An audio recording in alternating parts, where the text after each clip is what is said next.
मालूम कि बच्चों जो पैसे लेते हैं वो लाहौर से कंटेनर के ऊपर बैठकर नारे लगाकर फैजाबाद नहीं जाते। जो पैसे लेते हैं वो रात की तारीकी में उठकर दौड़ते हैं।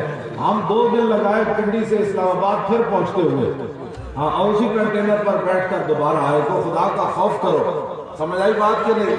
जल्यो मैं भी जिम्मेदार हाँ, तो मेरे पुत्र भी, तो मेरी पूरी जमात जिम्मेदार है। क्या मतलब? हाँ, 1 रुपया भी साबित हो जाए ना हुकूमत का, 1 रुपया भी, तो मौलवी खादिम मरने के बाद भी मेरी कब्र उखेड़ कर उसको जूते मारे। वो गल्ला करने आई यार, पीड़ा और तो थकियां हो